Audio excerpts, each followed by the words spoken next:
Best health packages up to 80% discount. Tirumala Diagnostics.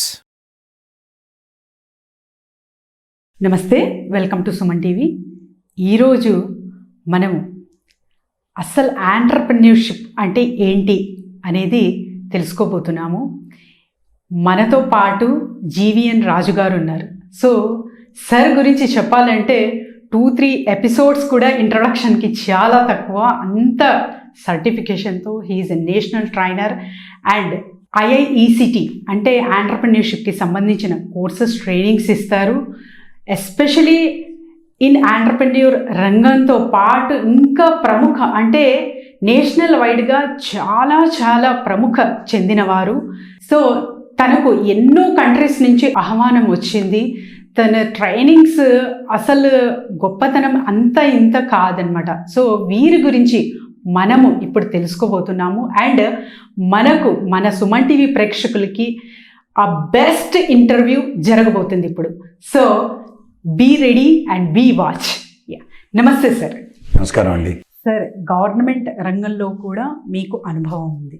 So చాలా వరకు మన ఇండియన్ ట్రెడిషన్, ఇండియన్ సైకాలజీని బట్టి ఫస్ట్ తారీఖు వస్తుందంటే ఏదో కొత్త గొప్ప నంబర్ మన అకౌంట్స్లో చూస్తే ఒక తృప్తి అనమాట. అది ఎప్పుడు థర్డ్కి ఖర్చు అయిపోతుంది అనుకోండి, కానీ ఒక సాటిస్ఫాక్షన్, ఉద్యోగం చేయడమే బెస్ట్ అంటారు చాలా వరకు. ఇప్పటికి కూడా మైండ్ సెట్ అలానే ఉంది. కాకపోతే ఇప్పుడు అంటే సాఫ్ట్వేర్ రంగంలో ఉన్న వాళ్ళు కూడా ఒక స్టార్టప్ చెయ్యాలి అంటే ఎంత లక్షల్లో జీతాలు ఉన్నా కూడా స్టార్టప్ ప్లాన్ చేస్తున్నారు. అది ఎంతవరకు కరెక్ట్? ఉద్యోగమే చాలా, లేకపోతే బోత్ వీ కెన్ మేనేజ్?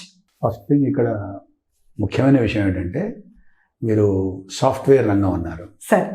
ఇక్కడ నుంచి సాఫ్ట్గానే ఉంటుంది, కానీ సాఫ్ట్వేర్ రంగం అంతా టెన్షన్ ఎక్కువ ఉంటుంది. బికాజ్ వాళ్ళకి డెడ్ లైన్స్ ఉంటాయి. అక్కడంతా కూడా ఫిజికల్ వర్క్ అంటే ఎక్కువ బ్రెయిన్తో వర్క్ చేయాలి. తర్వాత అక్కడ వాళ్ళకి చాలా వరకు స్ట్రెస్ ఉంటుంది. మళ్ళీ చెప్తున్నాను, ఉద్యోగం అనేటువంటి దాంతో పాటు ఇంకేదైనా చేయాలంటే పాపం సాఫ్ట్వేర్ వాళ్ళకి టైం కూడా ఉండదు. డిఫరెంట్ కాంటినెంట్స్ తోటి వాళ్ళకి టచ్ ఉంటుంది కాబట్టి వాళ్ళు ఇంగ్లాండ్ అయితే ఒకటి, అమెరికా అయితే ఒకటి, ఇలాగా డిఫరెంట్ ప్లేసెస్ ప్రకారంగా వీళ్ళ షిఫ్ట్లు కూడా మారుతుంటాయి. ఒకటి. రెండోది ఏంటంటే వారెన్ బఫే చెప్పినట్టుగా ప్రతి ఒక్కళ్ళు కూడా ఒక సెకండరీ ఇన్కమ్ ఉండాలి సార్. ఏ ఫ్యామిలీకైనా ఏ ఇండివిజువల్కైనా కూడా. అంటే వాళ్ళకి స్కిల్ ఉండాలి. ఎవరైతే ఉండరో వాళ్ళు ఏమవుతారు అంటే మిగతా వాళ్ళకంటే తక్కువ సంపదను కలిగి ఉంటారు. అంతే. There are 2 things. ఒకటి యాక్టివ్ ఇన్కమ్, రెండోది ప్యాసివ్ ఇన్కమ్. వర్క్ చేస్తే వచ్చేది యాక్టివ్ ఇన్కమ్, వర్క్ చేయకపోయినా వచ్చేది ప్యాసివ్ ఇన్కమ్. ప్యాసివ్ ఇన్కమ్ అంటే ఏమిటి? ఏదో మనం ఒక ఇల్లు కట్టించాం, ఏదో అయిపోయింది, ఇప్పుడు దాని మీద రిటర్న్స్ వస్తున్నాయి. ఎక్కడో ల్యాండ్ కొన్నాం, మనం ఉన్నా లేకపోయినా చుట్టుపక్కల డెవలప్ అవుతుంటే ల్యాండ్ వాల్యూ పెరుగుతుంటుంది. Correct sir. అంటే అది మన చేతిలో ఉండదు. అందుకోసం ఉన్నప్పుడు కొంచెమైనా మనం దాచుకోవాలి అంటుంటారు చూసారా, దాచుకొని రైట్ ఇన్వెస్ట్మెంట్ చేయాలి. ఫర్ ఎగ్జాంపుల్ బ్యాంకులో ఒక 3 నెలల నుంచి 3 లక్షల రూపాయలు ఉన్నాయి, అలాగే ఉన్నాయి, ఎందుకు అవసరం కోసమే. అదే 3 లక్షలు తీసుకెళ్ళి వాళ్ళు స్టాక్ మార్కెట్లో ఈక్విటీలో పెట్టారు. సేఫ్గా పెట్టాలి, జాగ్రత్తగా పెట్టాలి. అక్కడికి వెళ్ళి మళ్ళీ డైలీ ట్రేడింగ్ ఉంటుంది. అవును సార్. అలాంటి వాటిలో పెడితే నీకు అంత అనుభవం ఉంటే పెట్టాలి, లేకపోతే ఎక్కువ ఆశకు వెళ్ళకూడదు. 3 లక్షలు పెట్టాడు అనుకుందాం, 1% అంటే ఎంత, 3,000 దాకా వచ్చేయాలి, అయిపోయింది. ఇంక వెళ్ళకూడదు. నువ్వు ఇంకా ఉంటే సాయంత్రం వరకు 6,000 రావచ్చు, 6,000 పోవచ్చు, లేదా 3 లక్షల్లో సగం పోవచ్చు. అంటే దేనికైనా కూడా మనిషి ఆశ ఎక్కువ కాబట్టి అలా కాకుండా చాలా జాగ్రత్తగా డిఫరెంట్ పాకెట్స్లో మనం మనీ ఇన్వెస్ట్మెంట్ చేసినట్టుగానే మనం ఉద్యోగం చేస్తూ మన పర్సనల్ ఎక్సలెన్స్ని పెంచుకుంటూ మనకి ఏ ఇంట్రెస్ట్ ఉందో ఆ ఇంట్రెస్ట్ వైపు వెళ్ళాలి. అప్పుడు లేకపోతే ఏమవుతుంది అంటే రేపు పొద్దున ఒక డోర్ క్లోజ్ అయితే ఇంకొక డోర్ ఓపెన్ అవుతుంది అంటాడు భగవంతుడు, ఇస్తాడు మనకి. కానీ అదేమిటో మనం తెలుసుకోలేకపోతే ఎట్లాగా? సో అక్కడ ఏంటి, ఫర్ ఎగ్జాంపుల్ నేను ఒక గవర్నమెంట్ ఎంప్లాయీని, కానీ నా స్కిల్ ఏంటంటే నేను అందరితో బాగా మాట్లాడగలుగుతాను. అంటే నేను మార్కెటింగ్ రంగం వెళ్ళి, అయ్యో బాబు మార్కెటింగ్ కుదరదండి బాబు, ఎవరిని నేను కన్విన్స్ చేయలేను అని అనుకోండి. మరి నువ్వేం చేస్తావు? ఏదో ఒకటి చెయ్యి. ఏం చేస్తావు నువ్వు తెలుసుకో. నీ దగ్గరికి వచ్చేలాగా ఉంటే నీకు ఏదైనా స్కిల్ ఉందో ఆ స్కిల్ని డెవలప్ చేసుకో. నేను బాగా ట్యూషన్ చెప్పగలుగుతాను, మ్యూజిక్ చెప్పగలుగుతాను, నలుగురికి ఏదో యూట్యూబ్ పాఠాలని నేను చెప్పగలుగుతాను, నేను చదివిన ఒక మంచి స్టోరీ లాగా చెప్పగలుగుతాను. ఓకే, రికార్డ్ చేసుకో, యూట్యూబ్లో పెట్టు. చిన్న పిల్లలకి పంచతంత్ర కథలు అని పెట్టారనుకోండి, ఏం తక్కువేం కాదు. Story telling is the biggest thing. మన ఇండియన్ లేడీకి స్టోరీ టెల్లింగ్లో అత్యద్భుతంగా ఆవిడ చెప్తుంది. కెనడాలో ఆవిడకి PhD ఇచ్చారు, ఆనరీ డాక్టరేట్ ఇచ్చారు. కాబట్టి ఏది తక్కువ కాదు. ఫర్ ఎగ్జాంపుల్, నాకు మొక్కల పెంపకమే ఇష్టం అనుకోండి, మీరు మొక్కలను బాగా పెంచడానికి తగ్గట్టుగా చూసుకోండి. నాకు ఎప్పుడు దేవుడి గుళ్ళు తిరగడం ఇష్టం అనుకోండి, అన్ని దేవాలయాలకు వెళ్ళండి, ఆ దేవాలయాలకు సంబంధించినవన్నీ కూడా చెప్పండి, ఆ దేవాలయ విశిష్టత చెప్పండి, ఆ దేవాలయం యొక్క పుట్టుపూర్వత్వాలు చెప్పండి, ఆ దేవాలయం ఎక్కడుందో చెప్పండి. బాగానే ఉంది. అలాగ కూడా యూట్యూబర్స్ ఇప్పుడు వచ్చేసారు. గత 20 సంవత్సరాలతోటి 10 సంవత్సరాల క్రితంతో పోలిస్తే ఇప్పుడు చాలామంది ఇలాంటి యూట్యూబర్స్ కూడా ఒక అత్యద్భుతమైనటువంటి ఆంటర్‌ప్రెన్యూర్‌షిప్. అంటే నువ్వు ఉద్యోగం చేసుకుంటూ రోజు పేపర్ చదివో లేదా నీ ఇంట్రెస్ట్ పట్టుకొని ఇంట్లో కెమెరా, ఇంట్లోనే చాలు ఒక మూల కెమెరా పెట్టుకొని చక్కగా ఆ కెమెరాతోటో లేకపోతే ఇంక్లూడింగ్ మామూలు మన సెల్ ఫోన్ తోటి చిన్న చిన్న యూట్యూబ్ షార్ట్ ఫిల్మ్స్ కూడా తీస్తున్నారు. అలా చేసుకోవచ్చండి. అంటే అందరికీ అన్నీ రావు. ఒక విషయం చెప్తాను, నాకు ఇంట్రెస్ట్ అన్నప్పుడు, నేను ఒక కొత్త టెక్నాలజీ నేర్చుకోవాలనుకున్నప్పుడు ఎవ్రీథింగ్ ఈజ్ అవైలబుల్. మనకి భగవంతుడు లేకపోతే మార్టిన్ కూపర్ ఎవరైతే మన సెల్ ఫోన్ కనుక్కున్నాడు, ఆయన ఇచ్చిన గొప్ప వరం ఏమిటంటే సెల్ ఫోన్ కనిపెట్టాడు. అంటే నీకు ఫోన్ అక్కడే ఉంది, రికార్డర్ అక్కడే ఉంది, నీకు కొత్త యాప్ కావాలంటే అక్కడే ఉంది, ఆ యాప్ని ఎలాగ వర్క్ చేస్తుందో నీకు చెప్తుంది, పోనీ ఎలా యూజ్ చేసుకోవాలో చెప్తుంది. మనకు కావాల్సింది ఏంటంటే కేవలం ఇంటెన్షన్ ఉండాలి. అది లేకపోతే కష్టం. The intention to develop. Okay, అంతే కదా. సంకల్పం అంటారు కదా. మనం దేవుడి దగ్గర ఏం చేసుకున్నారంటే ఏమో ఇట్లా పెట్టేసి వచ్చాడు అంటే ఇట్స్ ఓన్లీ మెకానికల్ కాదు కదా. నువ్వు సంకల్పం చేసుకో. అంటే దేవుడి దగ్గర అని కాదు, అసలు మామూలుగా ఎలా అన్ని చోట అంతటా భగవంతుడు ఉన్నాడు కాబట్టి సంకల్పం చేసుకొని దాని మీద వర్క్ చేయి, పని అయిపోతుంది. అసలు సంకల్పం ఉండదు, పని చేయదు. అవును సార్, యాక్షన్ తీసుకోడు. మనం మార్టిన్ లూథర్ కింగ్, ఐన్స్టీన్, తర్వాత ఇలా గొప్ప గొప్ప రమణ మహర్షి, లేకపోతే భగవద్గీత ఇవన్నీ చదివేస్తే నా దగ్గర బోల్డ్ నాలెడ్జ్ ఉంది. ఆ నాలెడ్జ్ నువ్వు యూజ్ చేసుకోకపోతే, ట్రాన్స్ఫార్మ్ చేసుకోకపోతే ఇంక మనం ఎందుకు? అక్కడ ఎంటర్‌ప్రెన్యూర్‌షిప్ రాదు, పోతుంది. అప్పుడు ఏమవుతుంది? బానిసత్వం వస్తుంది. ఎంతసేపు ఉద్యోగమే చేయాలి. ఎందుకు? మా పై వాళ్ళు కూడా ఉద్యోగమే చేశారు కదా, మా తాత తండ్రులు కూడా ఉద్యోగమే చేశారు కదా. పాపం వాళ్ళంట రైతులంట, అందుకోసం ఉద్యోగం చేస్తే బాగుంటుంది. వాళ్ళకి తెలియదు. కానీ రైతు చాలా కష్టపడతాడు. కాబట్టి రైతు నిజంగా కష్టపడేట్టుగా ప్రతి ఒక్కడు కనుక కష్టపడితే చాలా గొప్ప ఆంటర్‌ప్రెన్యూర్స్గా అవుతారండి. ఎందుకంటే ఒక విషయం చెప్తున్నాను, ఇప్పుడున్న టెక్నాలజీని వాడుకొని చక్కగా డెవలప్ అయ్యే వాళ్ళు ఉన్నారు. ఇప్పుడు ఈ మధ్యకాలంలో మనం ఒక ఎడ్యుకేషన్ పోర్టల్ ఒకటి వచ్చింది, బైజూ అని. ఏమిటది? అందరూ ట్యూషన్లు చెప్పేవాళ్ళు ఇప్పుడు అక్కడ ట్యూషన్ చెప్తున్నాం, ఆన్లైన్లో మనం ట్యూషన్ చెప్తున్నాం. మరి అది ఒక గొప్ప ఐడియా కాదా? ఇప్పుడు అంటే మరి దానికి పెట్టుబడి కావాలి కదా సార్. అంటే మామూలుగా స్టార్ట్ చేస్తే పెట్టుబడి వాళ్ళే వచ్చేస్తారు. వెంచర్ క్యాపిటలిస్ట్ అంటే వాళ్ళే కదా. ఎవరు బాగా జరుగుతుందో వాళ్ళ దగ్గరికి వచ్చేసేసి నేను తీసుకుంటాను, నేను నీకు చేస్తాను, నేను నీకు సపోర్ట్ ఉంటాను అంటారు. అప్పుడు మనం హ్యాపీ కదా. Correct sir. మన ఐడియాస్ మనం కంటిన్యూ చేస్తూ ఉండొచ్చు. సో ఈ ఉద్యోగం అనేది ఏమిటో తెలుసా అండి? ఉద్యోగం అనేది ఎంప్లాయ్మెంట్ ఈజ్ అన్ ఎడిక్షన్. ఇది నేను ఎక్కడ చదివి చెప్పింది కాదు, నేను నా హృదయం నుంచి చెప్తాను. ఇది ఒక పెద్ద ఎడిక్షన్. అంటే రోజు వెళ్ళకపోతే ఆ సంచి పట్టుకొని అక్కడికి వెళ్ళి లంచ్ చేయకపోతే, ఈవినింగ్ అయ్యి రాకపోతే, వెళ్ళి తిరగకపోతే కాదు. హ్యాపీగా ఇంట్లో ఉండి బోర్డు. ఇప్పుడు సాఫ్ట్వేర్ వాళ్ళందరూ ఇప్పుడు ఏం చేస్తున్నారు? కోవిడ్ తర్వాత అంతా కూడా ఇంట్లోనే చేసుకుంటున్నారు కదా.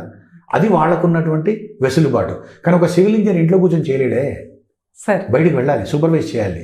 కానీ సివిల్ ఇంజనీర్ కూడా ఇక్కడ నుంచి నేను సివిల్ ఇంజనీరింగ్కి సంబంధించినంత వరకు ఏమండి మామూలుగా మీరు చేసే తప్పులు ఏమిటి అని ఒక విజ్ఞానాన్ని అందించాడనుకోండి, ఇది అవుతుంది. నేను ఒక చిన్న విషయం చెప్తాను.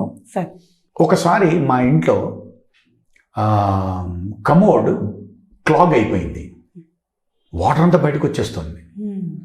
నేను వీళ్ళకి ఫోన్ చేస్తున్నాను. ఫోన్ చేస్తున్నప్పుడు 2-3 ప్లంబర్స్ దొరకలేదు. మనం అక్కడ ఇంట్లో క్లాగ్ అయిపోయి ఓవర్ఫ్లో అయిపోతే ఎట్లా ఉంటుంది? ఒక్క క్షణం ఆలోచించాను, let me see how to overcome the clog in the commode అని కొట్టాను. ఫట్మని దొరికింది. మీరు చెప్తే నమ్మరు. ఇంట్లోకి వెళ్ళి మన వాటర్ బాటిల్స్ ఉంటాయి కదా, use and throw water bottles, ఆ వాటర్ బాటిల్ సగం కట్ చేసి దానికి ఒక స్టిక్ పెట్టేసి దాని లోపల తీసుకెళ్ళి ఒక 6 సార్లు అంటే కరెక్ట్గా 20 సెకండ్లో పని అయిపోయిందండి. అంటే మనకు ఆ సమయానికి అది గుర్తు రావాలి. కానీ ఆ పెట్టినటువంటి వాడు ఒక మామూలు వ్యక్తి. దాంట్లో చూస్తే నాకు ఆశ్చర్యం వేసిందంటే దాదాపు ఒక 12 లక్షల మంది చూశారు దాన్ని. Great thing sir. So Smallest అంతగా things. Yes sir. మరి దానివల్ల అప్పుడు దాని ప్రకారం మనకి యూట్యూబ్ నుంచి మనకైతే ఆదాయం వస్తుంది కదా. కరెక్ట్. కానీ ఒకటే గుర్తుపెట్టుకోవాలి, ఎంప్లాయ్మెంట్లో ఆల్రెడీ కనుక మీరు ఉన్నట్లయితే, మీకు ఇలాంటి ఆలోచన ఉన్నట్లయితే ఇప్పుడున్న టెక్నాలజీ యూజ్ చేసుకోండి, బాగా డబ్బులు సంపాదించండి. లేదు నాకు ఇంకొక ఆలోచన ఉందనుకోండి, you must have at least 2 incomes. 2 incomes doesn't mean that both husband and wife works. నాకు తెలిసిన వరకు విమెన్కి ఎక్కువ ఫ్రీడమ్ ఇచ్చి, విమెన్ ఇంటించి చేసుకోగలిగేటువంటి బోల్డ్ అంత విషయాలు ఉన్నాయి కాబట్టి వాళ్ళకి ఆ స్వేచ్ఛనిచ్చి స్పౌసెస్ తర్వాత పేరెంట్స్ వాళ్ళని ఎంకరేజ్ చేయాలి. They are the gems, they can do anything in the world. Women entrepreneurship రావాలి. I feel ashamed when people say 33% ఇవ్వాలి విమెన్కి అంటారు. ఎందుకు 33% ఇవ్వాలి? 50% ఎందుకు కాకూడదు? సగం అంటాం కదా, అర్ధభాగం అంటాం కదా, ఎందుకు కాకూడదు? This is my opinion. Yes sir. Everybody has equal right. There are only 2 things. ఏమిటంటారు? ఆడ మగ, బీదవాడు ధనికుడు, ఈ 2 కులాలు ప్రపంచంలో, ఇంకేమీ లేవు. సో కాబట్టి yes madam, what you said is right. తప్పకుండా సెకండరీ ఇన్కమ్ ఉంచుకోవాలి.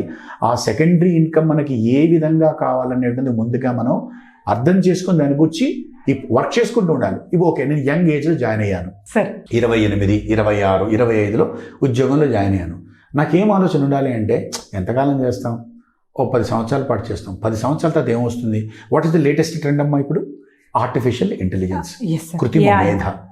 దేని గురించి చదువుకోండి, దాని గురించి వర్క్ చేయండి, దాని గురించి సర్టిఫికేషన్స్ తీసుకోండి, దాని మీద వర్క్ చేస్తున్న వాళ్ళతో క్లోజ్గా వర్క్ చేయండి.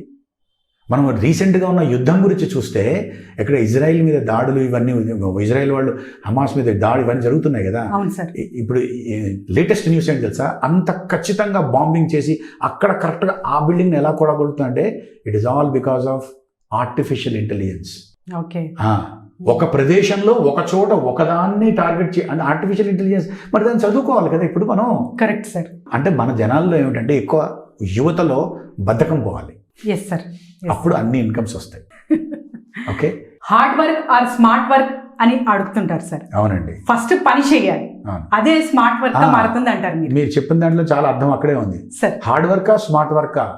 హార్డ్ కాదు, స్మార్ట్ కాదు, వర్క్ చేయాలి ముందు. You still remember the beautiful quote by Nike shoes ఉన్నాయి సరే. అవును సార్. వాళ్ళ టైంలో ఏం చేయాలో తెలియక కొంచెం లోగా ఉన్నప్పుడు somebody has given a beautiful tag line. ఏం తెలుసా అండి?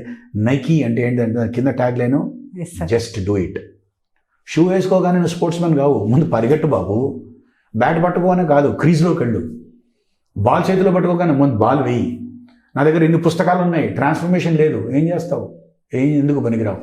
ఇంట్లో అన్ని వస్తువులు ఉన్నాయి, అమ్మ కొండం రాదు, అమ్మాయి కొండం రాదు, ఏం చేయవు? ఇంట్లో స్టాక్ ఉంది కానీ వండడం రాదు, ఎందుకు ఇంకా? సో అలాగా మన దగ్గర ఆలోచనలు బోలెడు ఉంటాయి. వాటిని మనమైనా ఇంప్లిమెంట్ చేయాలి, లేకపోతే ఇంప్లిమెంట్ చేస్తున్న వాళ్ళని చూసి నేను నేర్చుకోవాలి. ముందు మనం పని చెయ్యాలి. స్మార్ట్ వర్క్, హార్డ్ వర్క్ కాదు, ఫస్ట్ వర్క్.